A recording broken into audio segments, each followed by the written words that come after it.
En esta enseñanza voy a hablar sobre uno de los principios más importantes que hay que tomar en cuenta al estudiar cualquier pasaje de la Biblia, el principio del contexto literario. Y voy a usar Isaías 43:19, donde Dios dice: yo hago cosa nueva, para ilustrar este principio. Hola, ¿qué tal? Yo soy el Dr. Mario Escobedo. Bienvenidos a mi canal, que es para líderes que desean crecimiento. El propósito de este canal es capacitar a ustedes, los que capacitan, para avanzar la misión que Jesús inició. Y esto lo hago a través de compartir enseñanzas sobre cómo estudiar la Biblia de manera correcta y cómo compartir la Biblia de manera efectiva. Si eso te interesa, entonces suscríbete al canal y activa la campana de notificaciones para siempre estar al tanto de nuevas enseñanzas. Antes de comenzar la enseñanza, quiero dejarte saber que he preparado un curso para personas que desean aprender a predicar. El curso se titula Sermones que Transforman. Y en este curso yo te enseño paso por paso un proceso para preparar y predicar sermones bíblicos arraigados en el texto bíblico. El curso estará disponible pronto. Y entonces, para más información y para unirte a la lista de espera, visita mi sitio web marioescobedo.com. Ahora sí, entremos a la enseñanza.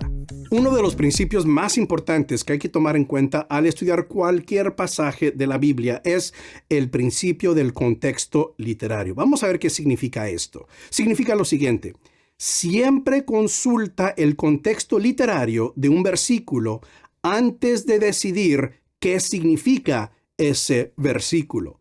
Y ahora, cuando decimos contexto literario, ¿qué significa eso?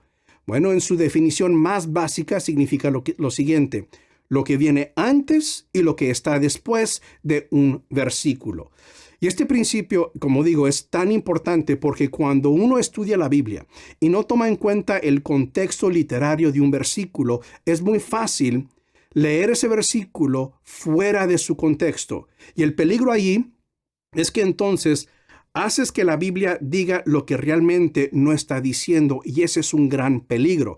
Realmente no estás compartiendo con tus oyentes lo que la Biblia dice, sino que algo que tú piensas que dice porque has sacado ese versículo de su contexto. Por eso es tan importante consultar, analizar el contexto de cualquier versículo, pasaje, capítulo, para asegurar de que estás leyendo esa porción de la Biblia en su contexto. Ahora, vamos a entrar un poco más detalladamente a este principio usando Isaías 43:19 como ejemplo. Dice de la siguiente manera: he aquí que yo hago cosa nueva, pronto saldrá a luz. ¿No la conoceréis? Otra vez abriré camino en el desierto y ríos en la tierra estéril. Aquí Dios, hablando a través del profeta Isaías, dice una promesa, declara una promesa para el pueblo de Israel que en ese momento estaba en cautiverio en Babilonia. Pero cuando leemos ese versículo, no hay duda, ¿no? Ese versículo es bello, es impactante, es poderoso. Pero realmente se desata el poder de este versículo cuando lo leemos a la luz de su contexto literario. Por lo tanto, vamos a regresarnos unos versículos para ver cuál es el contexto literario de este versículo 19. Y para esto vamos a ver los versículos 16, 17 y después el 18. Fíjate cómo dice el 16. Así dice Jehová: el que abre camino en el mar y senda en las aguas impetuosas, el que saca carro y caballo, ejército y fuerza, caen juntamente para no levantarse, se extinguen como pábilo, son apagados. Ahora, Dios a través del profeta en estos dos versículos estaba describiendo el evento del Mar Rojo. Cuando él abrió las aguas del Mar Rojo, el pueblo de Israel cruzó en tierra seca y después el ejército del faraón fue ahogado por esas mismas aguas. Es la referencia de estos dos versículos. Y ese momento, ese milagro, es el momento, yo diría, de mayor importancia en toda la historia del pueblo de Israel. Es un momento muy destacado para el pueblo de Israel. Yo creo que fue en ese momento que realmente el pueblo reconoció y se dio cuenta que ellos eran el pueblo de Dios, que Dios cuidaba de ellos, que Dios era su Dios. Es un momento de suprema importancia en toda la historia del pueblo de Israel. Y por lo tanto, El profeta, al hacer referencia a este evento, para mí es tan interesante lo que dice enseguida en el versículo 18. Esto nos va a sorprender. Acaba de hablar del momento más importante en su historia, el Mar Rojo, cuando cruzaron. Y fíjate entonces lo que dice en el versículo 18. Dice así: no os acordéis de las cosas pasadas, ni traigáis a la memoria las cosas antiguas. Allí está haciendo referencia a lo que acaba de definir el evento del Mar Rojo. No os acordéis de las cosas pasadas, incluso lo que Dios hizo en el Mar Rojo. He aquí, yo hago cosa nueva, pronto saldrá a luz. ¿No la conoceréis? Otra vez abriré camino en el desierto y ríos en la tierra estéril. Ahora es interesante por qué es que Dios le está diciendo al pueblo a través del profeta que se deben de olvidar del evento del Mar Rojo y de cosas en el pasado. Y aparentemente lo que estaba pasando en el pueblo de Israel de esa época del profeta Isaías es que pensaban que Dios no podía superar lo que él había hecho cuando abrió las aguas del Mar Rojo. Y por lo tanto, ellos estaban en una situación de desesperación, de cautiverio, y no veían ninguna esperanza. No veían que Dios los podía sacar adelante o sacarlos de esa situación. Por lo tanto, solamente regresaban en su memoria a lo que Dios había hecho en el pasado, lo que nos habían contado nuestros antepasados de cómo Dios obró en su época, en su generación. Pero para nosotros, bueno, Dios no puede hacer nada. Ese evento fue el ápice, fue lo máximo del poder de Dios.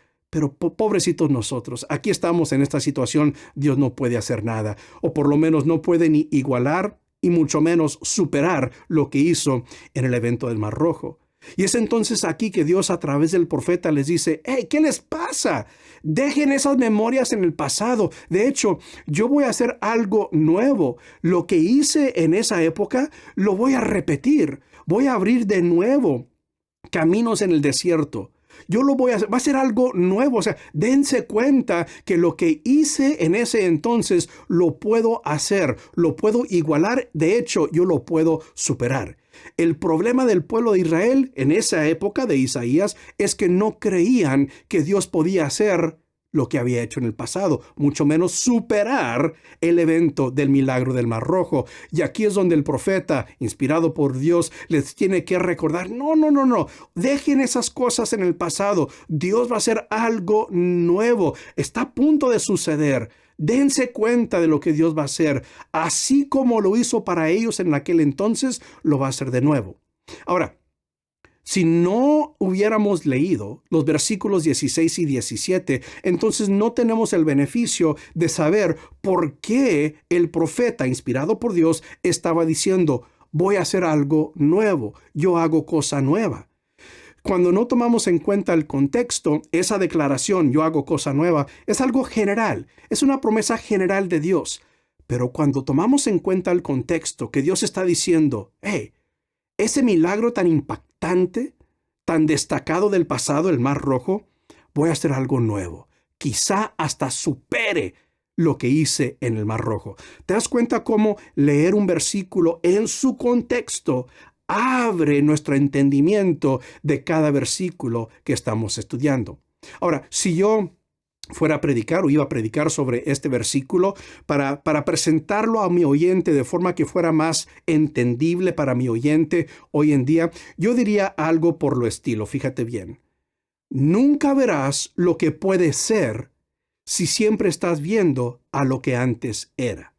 Eso para mí sería una idea principal que yo quisiera realmente enfatizar y recalcar durante una prédica. Tal vez lo diría de esta forma también: nunca disfrutarás lo que puede ser si te aferras a lo que antes era. Ahí son dos ideas que tú puedes desarrollar en un sermón. Pero date cuenta cómo fue importante, antes que todo, reconocer qué es lo que ese versículo, qué quiere decir en su contexto. Cuando predicas de un solo versículo, corres ese riesgo de sacar ese versículo de contexto. Pero más que eso, date cuenta que un versículo tiene el mayor impacto cuando es entendido en su contexto. Entonces, Reconoce este principio y cada vez al estudiar cualquier versículo, cualquier pasaje, cualquier capítulo, recuerda qué es lo que significa este versículo en su contexto. Yo creo que ahí vas a beneficiar bastante, vas a ampliar tu entendimiento de tu versículo si lo lees en contexto, en el contexto literario. Ahora, tengo una pregunta para ti. Me encantaría que respondieras en los comentarios, tomando en cuenta su contexto literario. ¿Qué otro tema pudieras predicar de Isaías 43, 19? Y tal vez no te vas a enfocar en ese versículo en particular de este pasaje, pero así como yo puse, por ejemplo, Isaías 43, 19, dos temas posibles, ¿qué tema pudieras tú predicar de Isaías 43, 19? Me encantaría que nos dijeras en los comentarios. Bueno, eso es todo para ahora. Me encantó pasar este tiempo con ustedes y recuerda, estas enseñanzas son para capacitar a ustedes, los que capacitan para avanzar la misión que Jesús inició. Y hasta la próxima. Que Dios te bendiga.